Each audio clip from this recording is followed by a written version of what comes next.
नमस्कार प्रिय विद्यार्थियों, संस्कृत क्लास में आपका हार्दिक स्वागत है। ऑनलाइन क्लास जो है पहले थोड़ी दिनों के लिए बंद कर दी गई थी, अवकाश दे दिया गया था। अब इसको दोबारा चालू किया जा रहा है। कोरोना की महामारी के कारण इसका अभी दोबारा ऑनलाइन इसको चलाया जा रहा है। तो सभी विद्यार्थी जो भी इसको पढ़ रहे हैं वो इधर ध्यान देते हुए इसी के माध्यम से आप जो है पढ़ाई की तैयारी करें, और इसमें भी बिल्कुल वैसा ही है जैसा आप ऑफलाइन में पढ़ते हैं। तो चलते हैं, आगे बढ़ते हैं।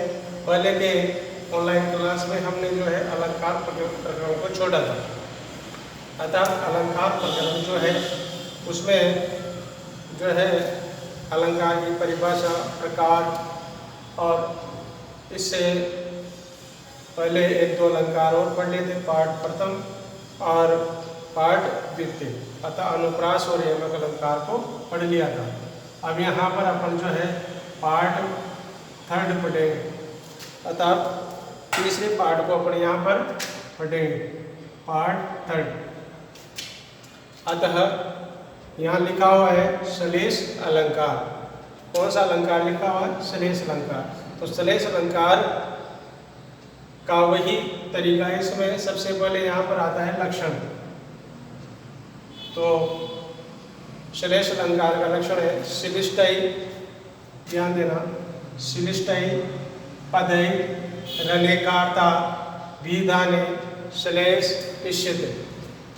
श्लिष्टै पदै रनेकार्ता विधाने श्लेष इष्यते, अर्थात श्लिष्ट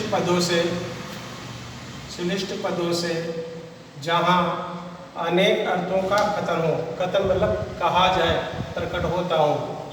किसका क्या प्रकट होता हो? श्लिष्ट पदों से जहाँ अनेक अर्थ प्रकट होते हो या अनेक अर्थों को बताया जाता हो, उसे श्लेष अलंकार कहते हैं। हिंदी में भी आपने पढ़ा है कि जहाँ एक ही शब्द के अनेक अर्थ निकलते हैं उसे श्लेष अलंकार कहते हैं। तो यानी कि श्लिष्ट पद का हिंदी अर्थ होता है चिपकना। श्लिष्ट का हिंदी अर्थ क्या होता है? चिपकना। तो यानी कि श्लिष्ट पद में दो अर्थ लिए जाते हैं। कितने अर्थ लिए जाते हैं? दो। तो इसकी लक्षण के अनुसार इसकी परिभाषा यहाँ पर इस तरह से होती है, जो आपको समझना। अब लक्षण के बाद है उदाहरण। तो उदाहरण में यहाँ पर हमें पता लगाना है कि कौन सा जो पद है, कौन सा शब्द है, वह श्लिष्ट शब्द है, श्लिष्ट शब्द है। तो श्लिष्ट के हिसाब से यहाँ पर इस उदाहरण में अपन देखेंगे। तो यहाँ पर उदाहरण लिखा है मैंने, ओचलद बूरी किलालः शुशुभे वाहिनी पति। ये एक पंक्ति है। उदाहरण में अलंकार में जरूरी नहीं है कि जो है श्लोक ही आए।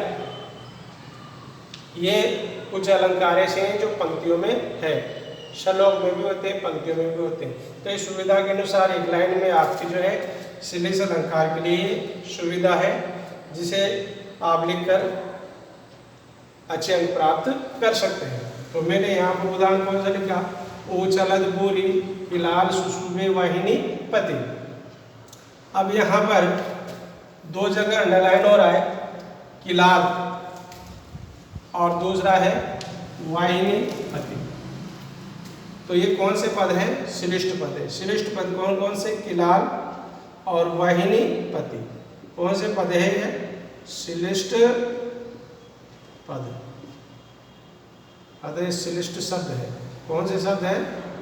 श्लिष्ट शब्द, किलाल और वाहिनी पति। तो इनके अर्थ भी जो है दो अर्थ होंगे इसके। किलाल का हिंदी अर्थ होता है जल, किलाल को जल भी कहा जाता है, और किलाल को रक्त भी कहा जाता है। यदि यहाँ पर इस पंक्ति का हिंदी अनुवाद करें इस शब्दों से, तो ऊचलद बूरी किलाल शुशुभे वाहिनी पति, अर्थात वाहिनी पति का हिंदी अर्थ है सेनापति और समुद्र। तो यहाँ सबसे पहले अपन जो है जल से लेते हैं। जल किस में रहता है? समुद्र में। तो यहाँ पर जल के साथ वायनिपति का हिंदी अर्थ क्या आएगा? समुद्र। तो ऊचलत भूरि किलाल सुषुप्ते वायनिपति। वायनिपति का अर्थात समुद्र का, किलाल यानी जल, वायनिपति का जल अर्थात समुद्र का जल। भूरि यानी अधिकता के साथ। भूरि का हिंदी अर्थ क्या होता है? अधिक। भूरि माना अधिक, अर्थात वाहिनीपति का समुद्र का जल अधिक उछलत यानी कि उछलने से, समुद्र का जल अधिक उछलने से सुशोभे का मतलब शोभा दे रहा है, यानी कि सुशोभित हो रहा है। तो इस पंक्ति का हिंदी अर्थ यहाँ पर अपन ने श्रेष्ठ पदों से क्या निकाला कि समुद्र का जल अधिक उछलने से सुशोभे यानी कि शोभा दे रहा है, सुशोभित हो रहा है। अब इसी को दूसरे अर्थ में लेते हैं, तो दूसरे अर्थ में कैसे लेंगे? वाहिनीपति यानी कि सेनापति। अब सेनापति, किलाल यानी कि रक्त माना खून, रुधिर। तो जल अर्थ में तो अपन ने ले लिया था समुद्र में, अब यहाँ सेनापति बचा, तो सेनापति का क्या लेंगे यहाँ पर? दूसरा रक्त। तो यहाँ इसका हिंदी अर्थ हो जाएगा कि वाहिनीपति का जो किलाल है अर्थात सेनापति का जो खून है, भूरि यानी अधिक, उछलत यानी उछल रहा है, अतः अधिक उछलने से सेनापति का जो है सुशोभित यानी सुशोभित हो रहा है। सेनापति का खून अधिक उछलने के कारण वो बहुत ही सुशोभित हो रहा है। इस प्रकार जहाँ श्लिष्ट पदों के द्वारा अनेक अर्थों का कथन बताया जाता हो वहाँ पर श्लेष अलंकार होता है। श्लेष अलंकार हिंदी अर्थ होता है श्लेष का चिपकना, अर्थात एक ही शब्द में दो अर्थ चिपके हुए रहते हैं। ये इस अलंकार की विशेषता थी।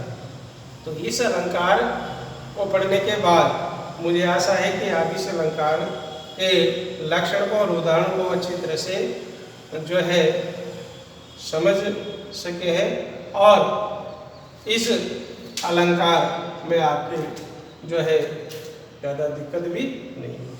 तो आपको यहाँ पर श्रेष्ठ पद कौन कौन से याद रखना है? किलाल और वाहिनीपति। इसके बाद हम जो है आगे का अलंकार पढ़ेंगे, उपमा अलंकार। अब मैं इसको यही विराम देता हूँ, आगे फिर दूसरा अलंकार लेकर आऊँगा। तब तक के लिए धन्यवाद।